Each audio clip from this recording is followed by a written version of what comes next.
নমস্কার, আমি কাশীনাথ বেরা। আমার ইউটিউব চ্যানেলের পক্ষ থেকে সকলকে আন্তরিক শুভেচ্ছা ও বড়দের প্রণাম জানিয়ে আজকে একটা যোগ দিবসে ভিডিও বানিয়েছি।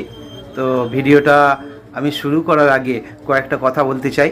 দেখুন, আমাদের সকলের প্রায় বাড়িতে গাড়ি আছে। সেই গাড়িটা দেখবেন এক সপ্তাহ 15 দিন অন্তর আমরা কি করি, গ্যারেজে নিয়ে গিয়ে ওয়াশ করি, ধুই, তেল মোবিল লাগাই, হ্যাঁ, হাওয়া দিই, চেক করি, হাওয়া চেক করে হাওয়া দিই যদি কম থাকে। আবার কি করি, কিছুদিন পর আবার মোবিল চেঞ্জ করি, বিয়ারিং কোথাও খারাপ হয়ে গেলে বিয়ারিং পাল্টে দিই, চেন খারাপ হয়ে গেলে চেনটা পাল্টে দিই, বা চেন লুজ হয়ে গেলে চেনটা টান দিয়ে দিই। তেল কোথাও কম গেলে, অর্থাৎ তেল যদি কার্বোরেটরে কম যায়, আমরা সেই তেলটা বাড়িয়ে দিই। কার্বোরেটরটা হয়তো নোংরা হয়েছে, বা কার্বোরেটর খুলে পরিষ্কার করে দিই তেলটা যাতে যায়। তো আমাদের একটা গাড়ির জন্য 1 লাখ, 2 লাখ, 1.5 লাখ এরকম গাড়ির জন্য আমরা কিন্তু প্রতিনিয়ত কি করি, প্রত্যেক মাসে 6 মাস অন্তর মোবিল পাল্টাই, আমরা ধ্যান দিই, খেয়াল রাখি। আর আমাদের বহু মূল্যবান, যেটা পয়সা দিয়েও পাওয়া যায় না, একটা শরীর চলে গেলে সেই শরীরটা যত পয়সাই দেয়া হোক না কেন ফিরে পাওয়া যায় না। তো সেই শরীরটাকে যদি আমরা টিকিয়ে রাখতে চাই, ভালো রাখতে চাই, এবং রাখা আমাদের উচিত, দরকার, তার জন্য আমাদের কি করতে হবে, আমরা তো গ্যারেজে গিয়ে ওই পা খুলতে পারবো না, হাত খুলতে পারবো না, আমাদের নাট বোল্ট নেই, এসব নাট বোল্ট খুলে পাল্টাতে পারবো না, গ্রিস লাগাতে পারবো না। কিন্তু তার জন্য আমাদের কিছু সিস্টেম আছে। কি আছে না, আমাদের মাঝে মধ্যে এই পেট পরিষ্কার করতে হয়। তো মনটা পরিষ্কার করার জন্য আমাদের ধ্যান করতে হয়। আমাদের হাতে পায়ে যে সমস্ত হাঁটু বা আঙুল বা কনুই এইসব ভাঁজগুলো আছে, অর্থাৎ জয়েন্টগুলো আছে, সেই জয়েন্টে গ্রিস লাগানোর মতো গ্রিস আছে। সেই গ্রিসগুলো শুকিয়ে গেলে আমাদের কি করতে হবে, গ্রিস তো বাইরে থেকে লাগানো যাবে না, তার জন্য আমাদের খাদ্য খাবার আছে। আমাদের খাদ্য খাবার এবং আমাদের চালচলনের ওপর রোগ জ্বালা নির্ভর করে। তাই আমাদের প্রতিনিয়ত ব্যায়াম করতে হবে, প্রত্যেক দিন নিয়ম করে ব্যায়াম করতে হবে। আজকে যোগ দিবস, সেই যোগ দিবসে আমি সকলকে ব্যায়াম করা বা প্রাণায়াম করার অনুরোধ করছি।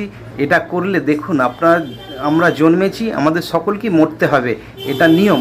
কিন্তু আমাদের যে মরণটা, আমাদের লাস্ট জীবনে যে কষ্টটা, অর্থাৎ নিরোগ শরীর নিয়ে বাঁচা, সেই কষ্টটা কিন্তু আমরা পাবো না, বা কম পাবো।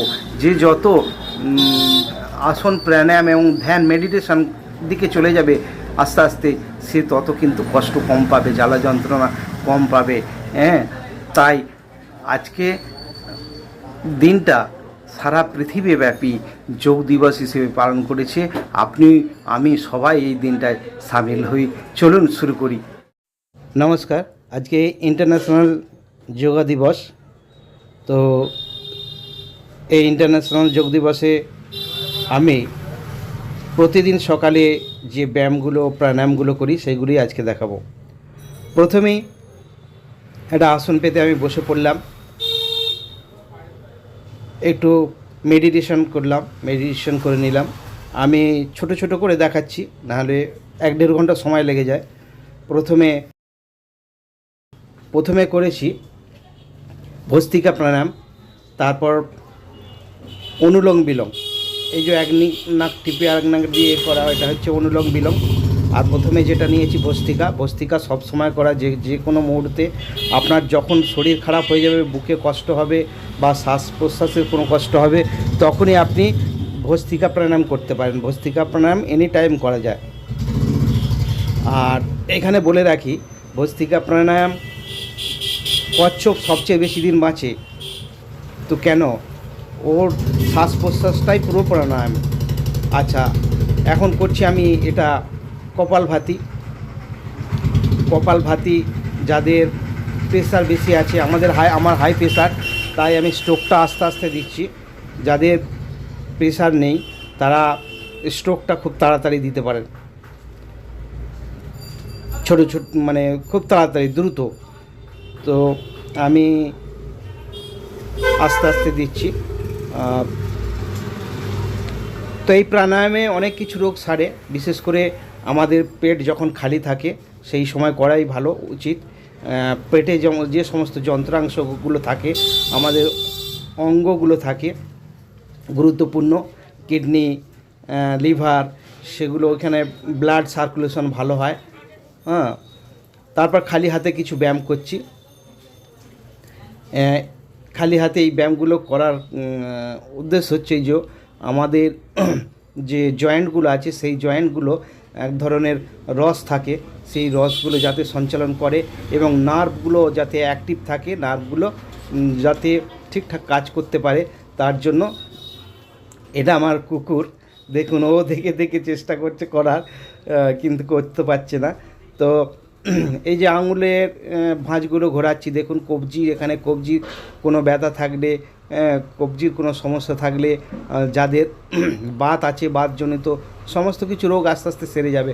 তবে এগুলো সময় সাপেক্ষ, আজকে করে কালকে সারবে এরকম নয়, বরং গা হাত ব্যথা হয়ে যায় যারা নতুন করবে।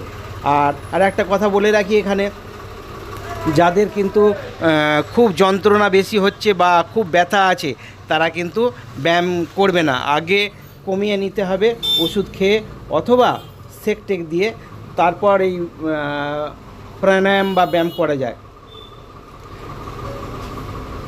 এটা খালি হাতে ব্যায়াম, হ্যাঁ, পা হাত এবং এই যে জার্কিং হচ্ছে, জার্কিং হওয়ার ফলে যে মেদগুলো নাড়াচাড়া করছে, তাতে করে মেদগুলো ওইখানে ঝরে যাওয়ার সম্ভাবনা বেশি। যে যত বেশি করতে পারবে, তার যত বেশি মেদ কমানোর ইচ্ছা আছে সে তত বেশি করবে। আর এই যে কবজি, এটা কবজি আর একটা ব্যায়াম। এগুলো সব খালি হাতে ব্যায়াম, এখানে ইনস্ট্রুমেন্ট কিচ্ছু লাগে না। দেখুন পিছনে যখন ঝুঁকবেন কিন্তু শ্বাস নিতে নিতে, শ্বাসটা নিতে নিতে, আর সামনে যখন ঝুঁকবেন শ্বাস কিন্তু ছাড়তে ছাড়তে। এই নিয়মগুলো কিছু কিছু নিয়ম জেনে নিতে হবে। আর এই যে সাইডে আমি ব্যাঁকছি, সাইডে দু সাইডে হলে শ্বাস প্রশ্বাস স্বাভাবিক হবে।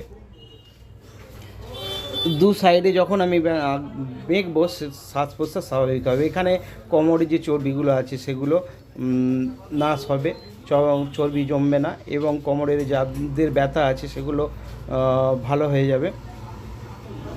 হাতের যাদের পায়ে এবং কোমরের যন্ত্রণা আছে তারা এই ব্যায়ামটা করবে, এবং যন্ত্রণা বেশি হলে বন্ধ থাকবে। এটা নার্ভের জন্য উপকার, এবং যাদের পায়ের পেশির টান ফান আছে সেগুলো ভালো হয়ে যায়।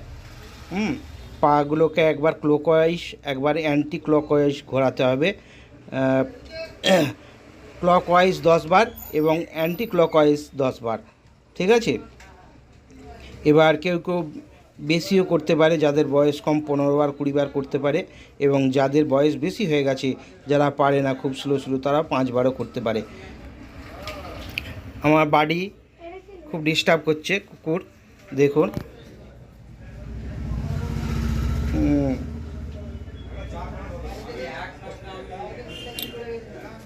এই যে দুটো পা ফাঁক করে এই হাতটা ওইদিকে, ওই হাতটা এদিকে দিচ্ছি, এতে করে আমাদের দু সাইডে পেটে যে চর্বি আছে সেই চর্বিগুলো চর্বি হতে দেবে না, এবং যাদের বেশি চর্বি আছে বেশি বেশি করে টাইম করে করলে চর্বিটা কমে যাবে।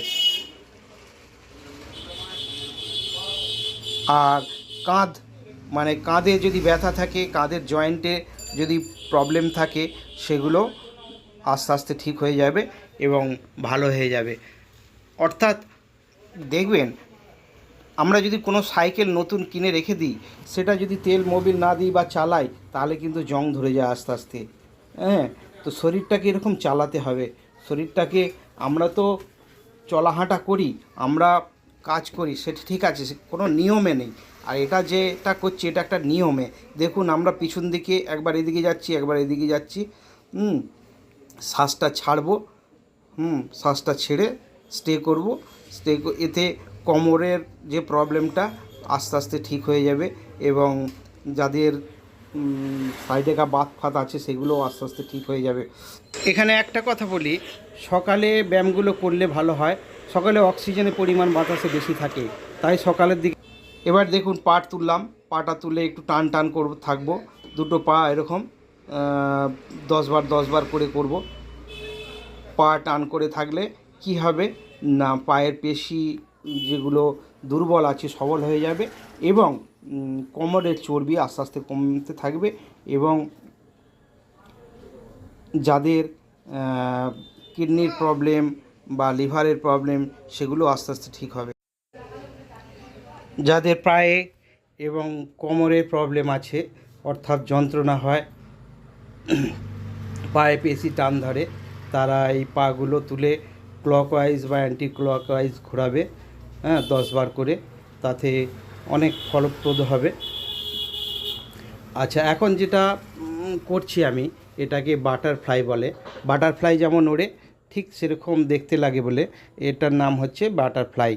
তো এই বাটারফ্লাইটা যত বেশি করবেন, যাদের পোস্টের প্রবলেম আছে, যাদের সেক্সের প্রবলেম আছে, সেগুলো সব ক্লিয়ার হয়ে যাবে, ভালো হয়ে যাবে। কিডনির প্রবলেম, তো এটা বেশি বেশি করে প্রত্যেক দিন করতে হবে। যারা পেচ্ছাপ ধরে রাখতে পারে না, যা অল্প অল্প প্রস্রাব করে, সমস্ত পোস্টের প্রবলেম এটাই কিওর হয়ে যাবে। তো একটু বেশি বেশি টাইম করে করতে হবে। এখানে একটা কথা বলা প্রয়োজন যে আমাদের কোষে যত আমরা অক্সিজেন ঢোকাতে পারবো প্রাণায়ামের মাধ্যমে, তত কিন্তু আমরা রোগ প্রতিরোধ ক্ষমতা বাড়াতে পারবো। এরপরে রিল্যাক্স করে নিতে হবে, একটু পাটা রিল্যাক্স করে নিলাম। তো এগুলো সকালবেলা করলে বেশি উপকার হবে। খালি পেট থাকে এবং রক্ত সঞ্চালন একদম অঙ্গ অঙ্গে রক্তগুলো গিয়ে ধুয়ে দেয়, তো জোরে জোরে গিয়ে। এটা হাতের ব্যায়াম। দেখুন, যখন হাতটা ফাঁক করে টানবেন তখন শ্বাসটা নিতে হবে। এখন আমি শেষ করলাম। তো এরকম আপনারা প্রতিদিন করবেন, আর বিকেলে করলে খাবার 5 ঘন্টা পর করবেন। ভালো থাকবেন।